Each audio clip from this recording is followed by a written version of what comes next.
Les actions du gouverneur Fifi Masuka Saini, une émission présentée par votre humble servante, Ivana Tcheveladjiva de la presse. Bonjour et bonsoir, Naba Congolais, nous sommes partout dans le monde. Bonjour, la communauté congolaise, la diaspora, la Bossani Binoté, Binonyo se trouve au Landaka. Comment Fifi Masuka Saini a répondre à ma besoin, il y a population, la baise. Dans le quartier RVA, on a quitté la érosion, il y a Ewabora Kanina. Population ya kotoyo oyo ba soufaki makasi e ba famille belé balelaki après ya ba autorité maman gouverneur local lito inaezaka toujours pembeni ya population a dépêché qui entreprise to wa po baya ko sala misala ya anti érosive depuis misala yango e bandaki j'espère que dans bomoni ICBtivité mais bomona ki quand même maman gouverneur ayaki ko inspecter ba travaux yango la fois dernier temps wazaki ko visiter ba chantier et tozaki na kati ya suite nae. Les lots qui sabino misala nini entreprise c'est sali awa na érosion oyo. Na kopé sabino ba détail na oyo salemi déjà parce que érosion na biso ezaki ko mesurer 400 000 mètres cubes. Selon explication ya ba ingénieur ya entreprise toa mais ba travaux oyo déjà ba sali ba travailler déjà na 200 000 mètres cubes. Mais na profondeur ya érosion ezaki ko mesurer 25 mètres. Vous imaginez combien de familles oyo baleli, combien de familles oyo ba perdre ba partie à ba parcelle na bango, combien de batu oyo bazaki na maya misu, ce qui gouvernement Masuka Baya qui au sécurité. Alors je ne suis pas seule, je suis avec M. Philippe, il va nous expliquer et là qu'on a entreprise et sali déjà étape nini ya ba travaux bazana katia kosala aujourd'hui là donc botti la brancher parce que tous na posa boye bake gouvernement Masuka ba travailler pour intérêt na bangote ba travailler pour intérêt ya population parce que wana ezali bosenga ya chef de l'état alobi le peuple d'abord. Alors le peuple d'abord là eza kotika population te bazala ko vivre dans désespoir population ba vivre na kobanga ya ke ozo vivre ndaku na yo ekangami na érosion oyebite soki mbule beti nani akozala les prochains sur la liste. Alors tozo tikabino bota la comment ba travail za kosalema et puis ba érosion nyonso ya lwala ba esila kaka na kolwezité même na ba intérieur tokokota wana pe bokoye bake gouvernement Masuka baza kosala musala. Merci beaucoup nazo zongela bino pona ba commentaire avec ingénieur.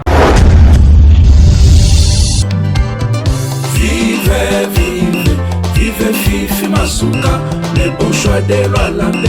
C'est Fifi Masuka, la bâtissesse de Lualande. C'est Fifi Masuka, la voyante de la province. C'est Fifi Masuka, la fierté de l'union sacrée. C'est Fifi Masuka, la fondatrice de FIDEC. C'est Fifi Masuka.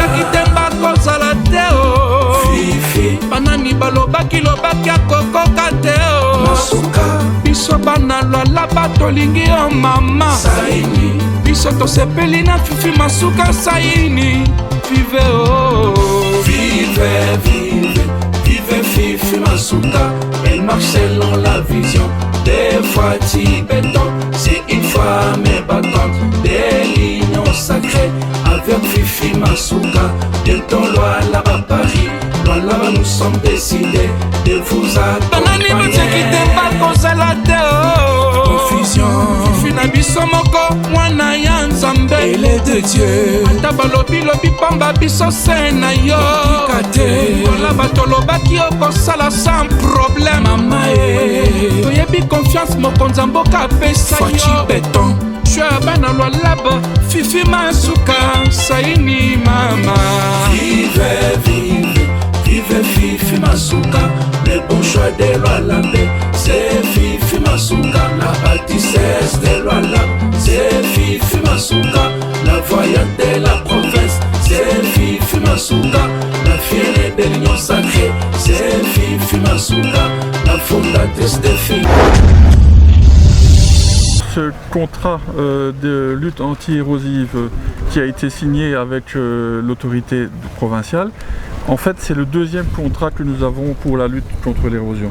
Le premier contrat s'est situé à Mutoshi, il a été un succès en utilisant une technique particulière et comme les résultats sont très positifs et que la technique qui est déployée est une technique moderne, innovante et relativement bon marché par rapport aux méthodes classiques de bétonnage, nous avons eu la chance et le privilège de pouvoir faire cette deuxième lutte anti-érosive. Ce projet est beaucoup plus grand que celui de Mutoshi. Il faut considérer qu'il y avait 2 têtes de ravin, et ces 2 têtes de ravin, nous allons d'abord les combler. Alors les volumes estimatifs de remblai à mettre pour combler ces 2 têtes de ravin, c'est l'équivalent de 400 000 mètres cubes. C'est assez énorme. Et une fois que nous aurons rempli les 2 têtes de ravin, nous allons arriver à une sorte de Y. Les ravins vont se rétrécir et là, on va mettre un barrage de soutènement avec le PRS, technologie que nous avons déjà utilisée. Et les études de stabilité de sol, les études de dimensionnement du barrage seront faites par un bureau spécialisé en Israël, le même bureau qui est le producteur du système de Néoloy PRS qui permet de faire ces barrages de rétention. Vous avez utilisé quel terme? Oui, on fait du remblaiement. On essaie d'utiliser un matériau qui contient aussi de la pierraille, de manière à pouvoir, tout en bas du ravin, où il y a présence d'eau, avoir une sorte de lit de pierraille qui permet aussi un passage aisé de l'eau des sources.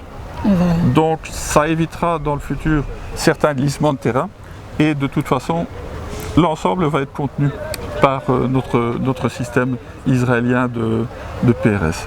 Alors, la durée des travaux, nous espérons, et c'est une lutte contre la monte, et je pense que tous les gens qui ont des projets dans la province ont le même souci, c'est on espère terminer avant le début de la saison des pluies.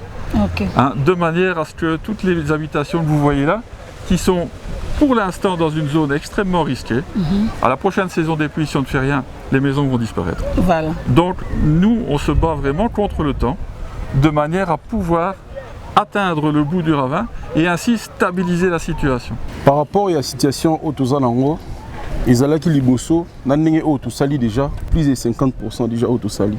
Par rapport à l'État, oui, par rapport à l'État, il y a une situation de terrain au Tokutelagi jusqu'à nos jours, en tout cas, Missal week-end bien. Avant de commencer la saison et en Mboula, je pense que ma ramené surtout aux bien. Mama gouverneur, tunampikia asante, anatukumbuka kwa kazi, nenda salama sana. Tunawapikia asante waburukumesi bote, tunawapikia asante. Tunasikia boka na kusema mampango inatuenda mpaka vile munaona manyumba ingine inatupomoka, mampango inatupomoka. Sasa vile tunampikia asante sana mama gouverneur kwa kutukumbuka hapo kuibonde ya ili mwewa bora. Asante sana. Tunampigia mama gouverneur asante. Mama Fifi Masuka tunampigia asante kwa sababu ni mama wa minofu.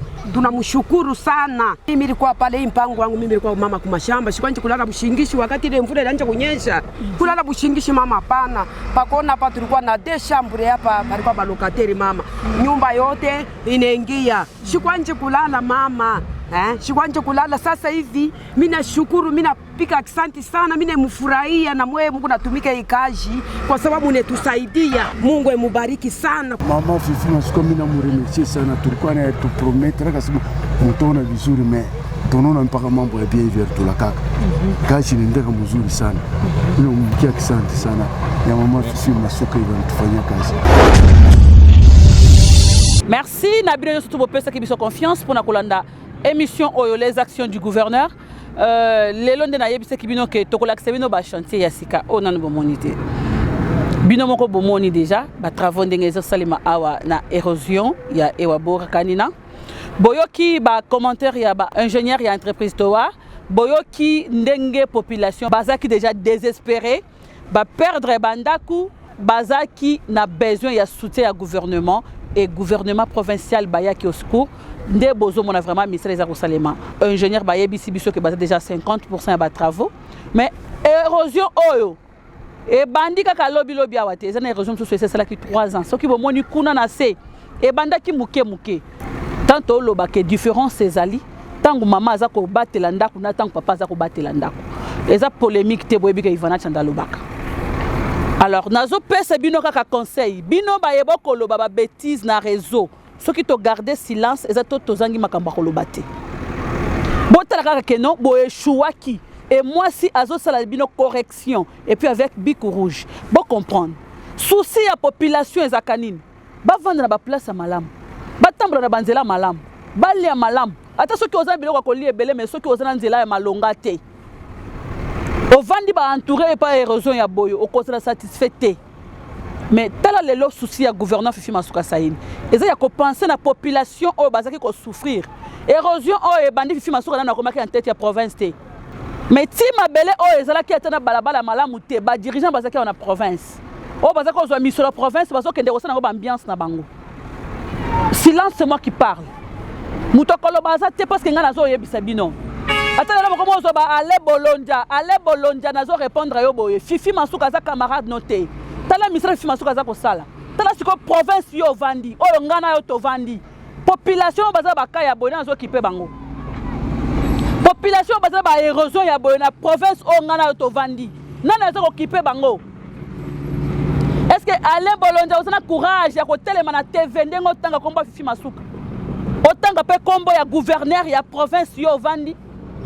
Oye bisaye que na quartier tel bato vandi bo ba ko souffrir mais Fifi Masuka zo kotela ba quartier nyonso na ba territoire nyonso to kola kisebino action par action parce que Fati a salobi que Congo il faut etongama alors mutu oya leki na mayele côté le maté pour critiquer par jalousie Fifi Masuka aleki même ba leader na yo politique wana 4 bosanga na bango wana na mayele c'est moi qui parle. Ale Bolondia ezala mbala suka otanga kombo Fifi Masuka na munoko na yo. Fifi Masuka aza leader o aza souci ya population. Fifi Masuka aza mwasi maleki bino mibali na maele. Parce que les loko tala échanger wana zo tonga na lola bana province ni bazo soje ko tonga yango et pas mibali o baza ko diriger ba province. Donc oza posa ozo succès na sima ya kombo Fifi Masuka. Na tata wana zo pese bino mbongo boleka na ba TV na kisa bo critiquer Fifi Masuka boye ba faire ça musala. Eza érosion kakate Fifi Masuka zo tonga lwalaba na ba mitindo au chef de l'état a pessier parce que volonté ezali volonté ya kosala le peuple ezali et ce n'est pas le cas na ba province misusu oto yo kakata ba kombo na bango etanga makate. Alors merci vraiment na balola benyon surtout ceux qui boyo qui tomaticiton c'est parce que to kondimate batu oyo bazana souci ya population bazala critiquer par batu oyo bazaba incapable ya kosala eloko. Moi si aye place yo mobile ozala ki o échouer moi ça ya corriger yo. Au lieu yo kasoni, ozo courage à rebimisa misolo ko pesa batu ba critiquer Fifi Masuka. J'espère que ma petit communicateur ne se ba yo kinga déjà. Bozo yango na pesi bino matière. Merci to komi na suka pour alelo. Na pesi merci na maman gouverneur pour na ba travaux ni dans salé na province là-bas. Na pesi merci na gouvernement provincial Mobimba pour na motivation na bino boza toujours motivé pour na ko répondre à besoin de la population. Merci na chef de l'État. Parce que ouais, ça dit vision na yo za kusema na kati ya province là-bas. Merci vraiment. Na bilonyo surtout repesa biso confiance pour continuer toujours dans les actions du gouverneur. Ah walelo tozaki na érosion ya ewa bora lobby toza chantier tous comme d'habitude. Tokutani à la prochaine toujours. Merci.